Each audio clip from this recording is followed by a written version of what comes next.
বাড়িতেই যদি তন্দুরি চিকেন বানিয়ে ফেলা যায় তাহলে কেমন হয়। না বিশেষ ঝামেলা নেই, একদম ওভেন ছাড়াই এটা বানানো সম্ভব। আর এই পুজোর ছুটির মধ্যেই পরীক্ষামূলকভাবে আমরা বানিয়েছিলাম তন্দুরি চিকেন, আর সেই সুন্দর রেসিপিটা আপনাদের সঙ্গে শেয়ার করতে চলে এসেছি। তাহলে চলুন ভিডিওটি দেখে নেওয়া যাক। আমি সায়ন, শুরু করছি আজকের পর্ব। প্রথমে আমি 2 টুকরো চিকেনের হোল লেগ পিস নিয়ে নিয়েছি, আর চিকেন ব্রেস্টটাকেও 2 টুকরো করে নিয়েছি। এবারে চিকেন লেগ পিস দুটোতে আমি এইভাবে চাকু দিয়ে ছোট ছোট করে চিড়ে নিচ্ছি। আগেই পরিষ্কার করে নিয়েছিলাম মাংসগুলো, আর দুই দিকে একইভাবে এভাবে আমি চিড়ে নেবো, যাতে করে মশলাগুলো ভালোভাবে ভিতরে ঢুকতে পারে। তন্দুরি চিকেন সাধারণত পুরো লেগ পিস দিয়েই করা হয়, তবে আমি এখানে ব্রেস্ট পিস নিয়েছি। অনেকে আবার গোটা মুরগি দিয়েও করে থাকেন। একইভাবে দুটো লেগ পিসে আমি এভাবে ছোট ছোট করে কেটে নিচ্ছি, আর ব্রেস্ট পিস দুটোতেও আগে থেকেই করে নিয়েছিলাম। এবার চলে যাব রান্নার পরবর্তী পর্যায়ে।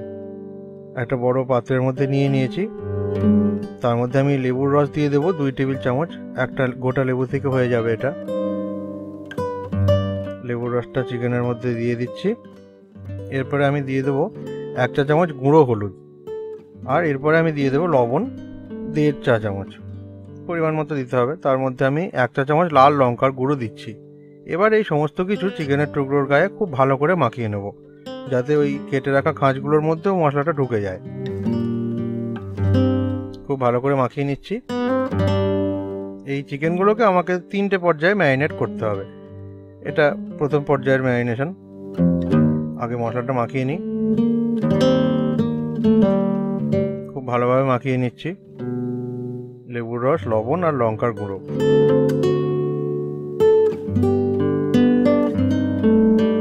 যাতে কম সময় লাগে সেই জন্য ভিডিওটা আমি ফাস্ট করে দিয়েছিলাম। হয়ে গেছে। এবারে ঢাকা দিয়ে আমি আধ ঘন্টার জন্য এটা ম্যারিনেট করতে দেবো। আধ ঘন্টা হয়ে গেছে।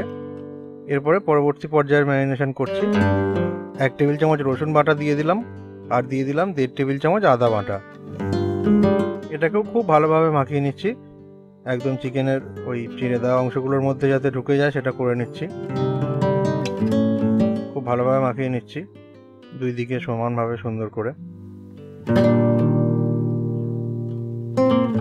এটাকেও কিন্তু আমরা ম্যারিনেট করতে দেবো আধ ঘন্টার জন্য। এটা মাখানো হয়ে গেলে ঢাকা দিয়ে আমি ম্যারিনেট করতে দিচ্ছি। আর ইতিমধ্যে কিছু মশলা আমি বানিয়ে নেব। একটা পাত্রে 1/2 কাপ টক দইকে আমি ভালো করে ফেটিয়ে নিয়েছি, খুব সুন্দর করে নরম করে নিলাম, ফেটিয়ে মসৃণ করে নিয়েছি। এর মধ্যে 4 টেবিল চামচ ছাতু দিচ্ছি, ছোলার ছাতু বা খোলায় ভেজে রাখা বেসন দিতে পারেন। শুকনো তাওয়াতে একটু নেড়ে নিয়ে গরম করে এখানে ছোলার ছাতু আর টক দইটাকে ভালো করে মিশিয়ে নিলাম, যাতে খুব সুন্দরভাবে মিশে যায়, কোনো দানা না থাকে। এরপরে দিয়ে দিচ্ছি জিরে গুঁড়ো 1 চা চামচ, তারপরে দিয়ে দিচ্ছি ধনে গুঁড়ো 1 চা চামচ। এরপরে আমি দিয়ে দেবো লাল লঙ্কার গুঁড়ো 1 চা চামচ। তারপরে দিয়ে দিচ্ছি গরম মশলার গুঁড়ো 1 চা চামচ। অনেকে তন্দুরি মশলা ব্যবহার করেন, তবে এই মশলাগুলো একসঙ্গে মিশিয়ে নিলেই হবে, আলাদা করে তন্দুরি মশলা দেওয়ার দরকার নেই। এবারে সমস্ত কিছু আমি ওই টক দইয়ের সঙ্গে মিশিয়ে নিচ্ছি। খুব ভালোভাবে মসৃণ করে মাখাতে হবে, কারণ এটাকে আমরা ওই চিকেনের সঙ্গে খুব ভালো করে মাখিয়ে নেব। তৈরি হয়ে গেল তৃতীয় পর্যায়ের ম্যারিনেশন। এবারে এটাকে চিকেনের মধ্যে ভালো করে আমি মাখিয়ে নেব, খুব সুন্দরভাবে দুই দিকে মাখিয়ে নেব এটাকে একইভাবে। আর একটা সতর্কতা নিতে হবে, টক দইটায় যেন অতিরিক্ত জল না থাকে। জল থাকলে ওটাকে একটু জলটা বাদ দিয়ে নিতে হবে, ছেঁকে নিতে হবে।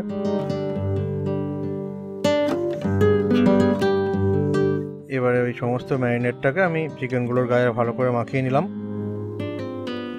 এবার ঢাকা দিয়ে রেখে দেবো 1 ঘন্টার জন্য।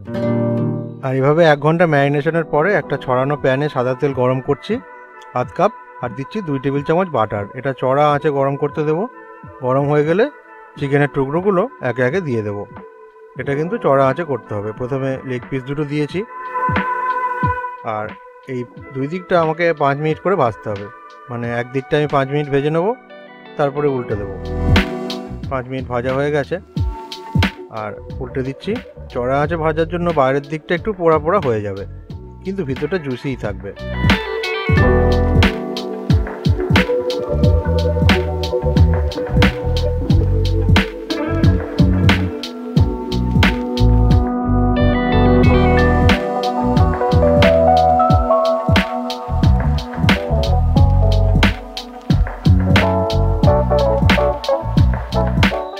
চারদিকটা সমানভাবে ভেজে নিতে হবে।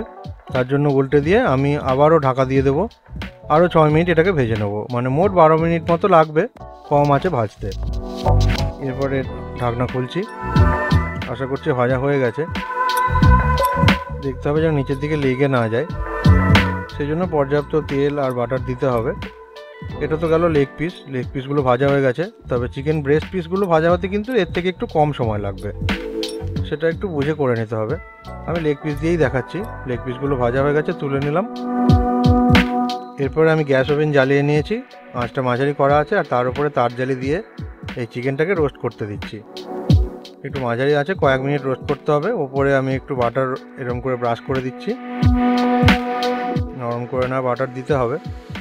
আর এটা আঁচটা মাঝারিই থাকবে, খুব চড়া আঁচ দিলে কিন্তু বাইরেটা ভীষণভাবে পুড়ে যাবে। আর এটা 2 থেকে 4 মিনিট এরকমভাবে করতে হবে। ধীরে ধীরে সেঁকতে থাকছি, একদিকটা হয়ে গেলে তখন আরেক দিকটা করছি। মোটামুটি 3 মিনিট মতো ভেজে নিয়ে আরেক দিকটা আমি করছি। এদিকেও আমি আগের থেকে নরম করে নেওয়া বাটারটা ব্রাশ করে দিচ্ছি, চামচে করেও দেওয়া যেতে পারে। একটু সতর্ক থেকে 2 দিক আমি এভাবে রোস্ট করে নিচ্ছি। খুব চড়া আঁচ দেওয়ার দরকার নেই, মাঝারি আঁচে এটাকে খুব সুন্দর করে রোস্ট করে নিচ্ছি। আর খুব বেশি হলে 5 থেকে 6 মিনিট 2 দিকে মিলিয়ে সময় লাগবে। দেখুন কি সুন্দর রোস্ট হচ্ছে। এভাবে করলে কিন্তু একদম তন্দুরের মতো ফ্লেভারই আসবে।